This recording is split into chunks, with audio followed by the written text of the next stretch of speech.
Hello my dear students, आप कैसे हैं? आई होप कि आप बहुत ही अच्छे होंगे। दोस्तों, एनसीईआरटी मैथ्स क्लास 10 का वही हम लोग रियल नंबर्स का ये पार्ट 4 पढ़ेंगे, यानी 1.2 का पार्ट 4 है। ओके, चलिए इसमें एक चीज मैं आपको क्लियर कर दूं, यदि आप इस चैनल पर नए हैं तो प्लीज चैनल को सब्सक्राइब कर बेल आइकन को जरूर प्रेस करें ताकि आने वाले हर वीडियो का नोटिफिकेशन आपको मिलता रहे। तो चलिए दोस्तों, मैं इसमें आपको बता दूं कि वीडियो स्टार्ट करने से पहले इसमें हम लोग 3 क्वेश्चन को पढ़ना है, ठीक है? यानी क्वेश्चन नंबर 5, 6 एंड 7 बहुत ही मजेदार क्वेश्चन है। तीनों क्वेश्चन बहुत ही इजी तरीके से मैं आपको समझाने वाला हूं, तो प्लीज वीडियो को आप एंड तक देखें, बहुत ही इंटरेस्टिंग वीडियो है। ओके, चलिए वीडियो को हम लोग स्टार्ट करते हैं। क्वेश्चन नंबर 5 कह रहा है, check whether 6 to the power n can end with the digit 0 for any natural number n। यानी ये कह रहा है कि जांच कीजिए, चेक कीजिए कि क्या कोई प्राकृतिक संख्या n के लिए 6 to the power n अंक 0 पर समाप्त हो सकती है। तो यानी बहुत ही मजेदार क्वेश्चन है दोस्तों। तो चलिए इसको हम लोग एक बार सॉल्व करते हैं, ठीक है? चलिए हम ये कहेंगे, if any number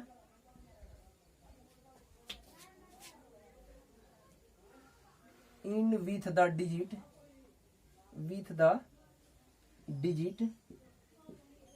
0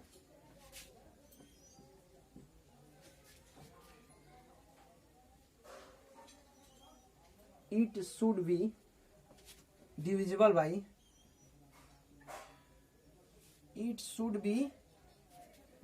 by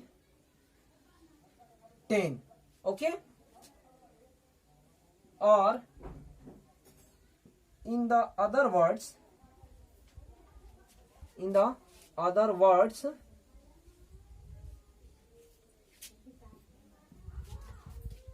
it will also be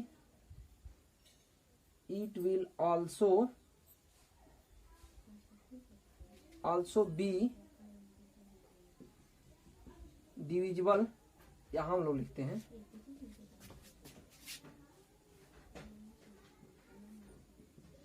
divisible by 2 and 5। यानी जो हमारा 10 नंबर है, 10 डिजिट जो नंबर दिया गया है, वह किससे किससे डिवाइड हो सकता है? किससे किससे डिवाइड होगा? 2 and 5 से। क्लियर? चलिए तो हम कहेंगे एज 10 इक्वल टू 2 into 5। ध्यान दीजिएगा, factorisation of 6 to the power n equal to 2 into 3 to the power n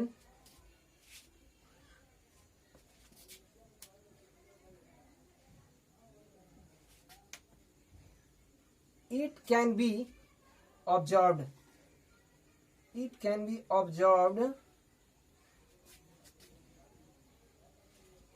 that 5 is not prime factorization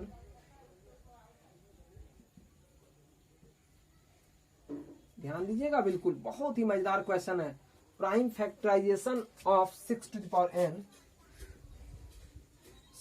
n, यहां देखिएगा जरा, ये कह रहा है कि that 5 is not prime factorization, hence for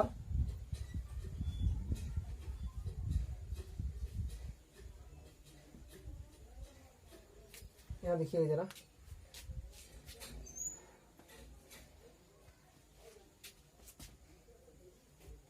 hence for any value of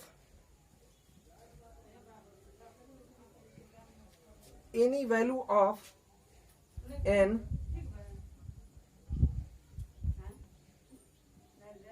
6 to the power n will not be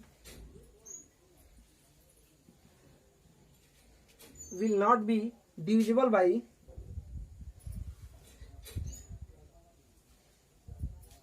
ध्यान दीजिएगा, बिल्कुल डिविजिबल बाई 5। अब यहां ये चीज देखना है हम लोगों को, जैसे कि 10 इक्वल टू 2 into 5 है, यानी 10 का फैक्टर्स 2 और 5 है, उसी तरह से हमारा 6 का फैक्टर 2 into 3 है। क्लियर? चलिए तो यहां हो जाएगा ये 5 आप यहां लिख दो, okay, divisible by 5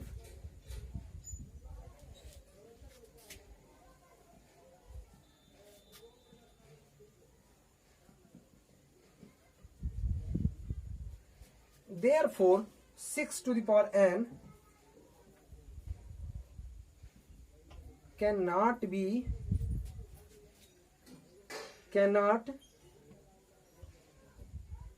end with the digit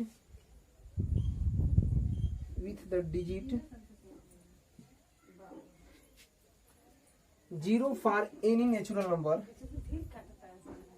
0 for any natural number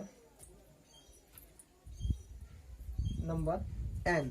okay चलिए दोस्तों, मैं उम्मीद कर रहा हूं कि ये क्वेश्चन नंबर 5 जो है बिल्कुल आपको अच्छे से समझ में आएगा। तो चलिए दोस्तों, क्वेश्चन नंबर 6 हम लोग देखते हैं। क्वेश्चन कह रहा है explain why 7 into 11 into 13 plus 13 and 7 into 6 into 5 into 4 into 3 into 2 into 1 plus 5 are composite number. यानी कह रहा है कि आप व्याख्या कीजिए कि इतना और इतना ये प्राइम कंपोजिट क्यों है। यानी हमको यही साबित करके बताना है कि ये दोनों कंपोजिट क्यों है। क्लियर?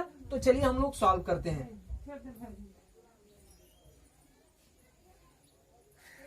यानी 7 इंटू 11 इंटू 13 प्लस 13 को हम पहले सॉल्व करेंगे। क्लियर? चलिए अब इसमें हम देखेंगे इतना में और इतना में कॉमन क्या हो रहा है। क्लियर? तो कॉमन हमारा दिख रहा है, यहां भी 13 है और यहां भी 13 है, यानी दोनों में कॉमन हो जाएगा 13। तो क्या बचेगा 7 इंटू 11 इंटू 1, यहां 1 बचेगा क्योंकि 13 1 बार में कैंसिल हो जाएगा, प्लस 13 1 13। ओके, तो ये जाएगा 13, ये जाएगा 7 और 11 का मल्टीप्लाई कर देंगे तो 11 7 जा 77 और 77 1 जा 77। क्लियर? प्लस 1 हो जाएगा। ओके, ये जाएगा 13 इंटू 77 और 1 कितना होता है 78। ओके, तो यह जाएगा 13 इंटू 78 को हम तोड़ सकते हैं तो 13 इंटू 6 में। क्लियर? अब इसको भी हम तोड़ सकते हैं 13 इंटू 13 इंटू 2 इंटू 3। यानी कहने का मतलब ये हुआ कि जब हम इसका प्रोडक्ट निकालेंगे तो ये निश्चित है कि यह एक बड़ा डिजिट यानी कोई हमें रैशनल नंबर ही फाइंड होगा। तो उस रैशनल नंबर का ये पूरा फैक्टर्स है। क्लियर?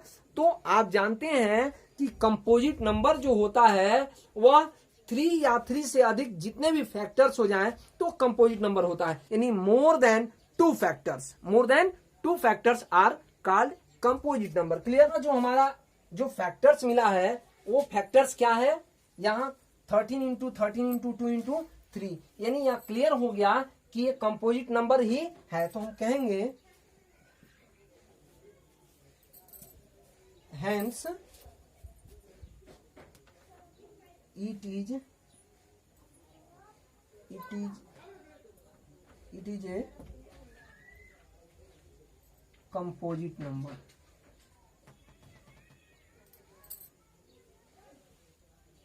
क्लियर? चलिए अब जो हमारे पास ये जो संख्याएं दी गई हैं इसको भी जरा चेक कर लें हम लोग। इसको लिखेंगे हम 7 into 6 into 5 into 4 into 3 into 2 into 1 plus 5। Clear? तो इसमें हम देखेंगे कि यहाँ भी 5 है, यहाँ भी 5 है, यानी 5 कॉमन हो जाएगा।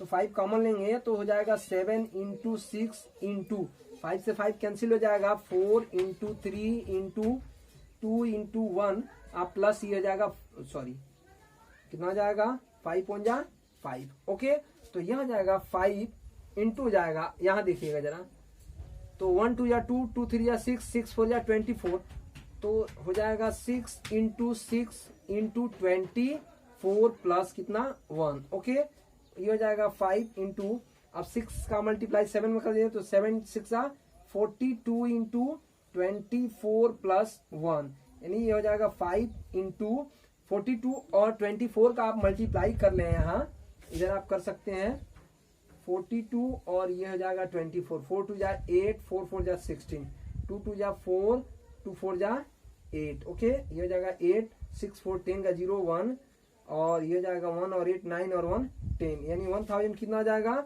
1008 प्लस कितना आ जाएगा 1। ओके, ये हो जाएगा 5 इंटू 1008 और 1 मिलकर कितना आ जाएगा 1009। क्लियर? चलिए अब यहाँ मैं आपको बता दूं कि जो कंपोजिट नंबर्स होते हैं, कंपोजिट नंबर्स, वो अभी आपको बताया मोर देन 2 फैक्टर्स, यानी इसका फैक्टर 1 भी तो हो सकता है, क्यों, है ना। तो देखिए यानी more than 2 factors are called composite number. तो ये हमें कंफर्म हो गया कि यह जो दिया गया संख्या है, यानी दी गई जो जितनी भी संख्या है ये सब क्या है, कंपोजिट नंबर है। तो हम यहां कहेंगे hence it is a composite number, clear।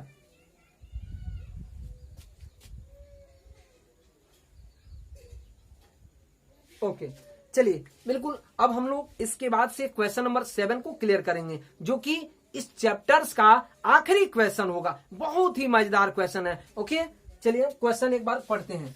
कह रहा there is a circular path around a sports field, Sonia takes 18 minutes to drive 1 round of the field while Ravi takes 12 minutes for the same. Suppose they both starts at the same point and at the same time and go in the same direction. After how many minutes will they meet again at the starting point? यानी कह रहा है कि एक circular पथ है, उस पर 2 बच्चे जो हैं, एक सोनिया है और एक रवि है, जो कि दोनों सेम टाइम और सेम पॉइंट से चलना प्रारंभ करते हैं।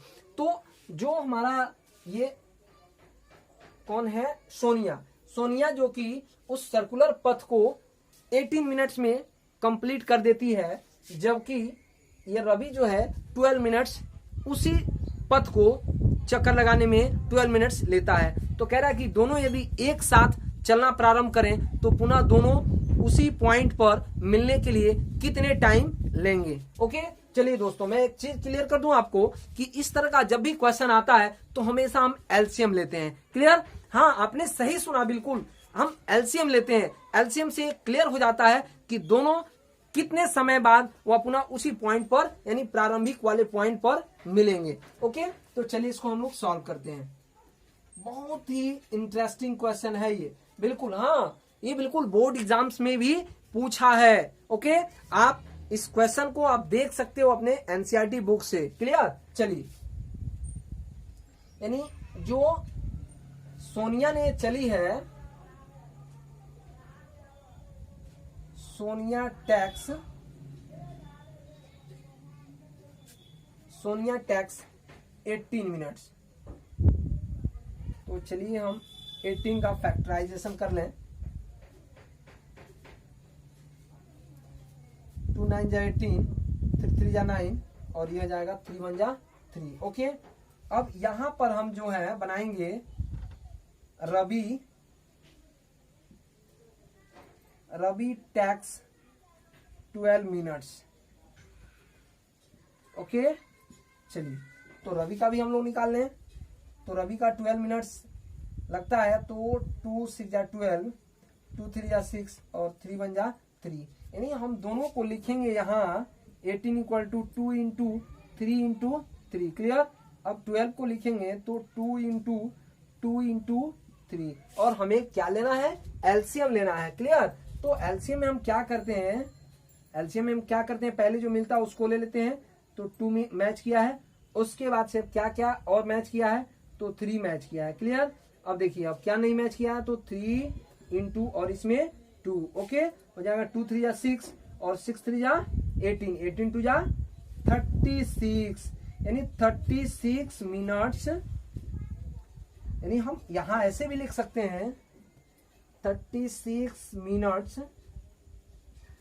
After 36 minutes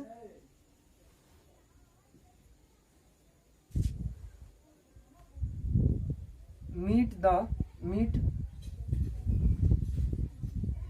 both Sonia and Ravi at the starting point. Okay, यानी जो रवि और सोनिया है, यह दोनों जो हैं पुनः एक साथ पर उसी प्रारंभिक पॉइंट पर, प्रारंभिक बिंदु पर 36 मिनट बाद क्या करेंगे, वो दोनों एक साथ पुनः मिल जाएंगे। ओके, तो चलिए दोस्तों, यह इस चैप्टर का आखिरी क्वेश्चन था, यानी चैप्टर हम लोग का पूरा 1.2 जो है कंप्लीट हो गया पूरी तरह से। तो दोस्तों मैं उम्मीद कर रहा हूं कि ये वीडियो आपको जरूर पसंद आएगी। हाँ, एक चीज और मैं बता दूं कि आप वीडियो को ज्यादा से ज्यादा लाइक और शेयर करें। Okay, thank you.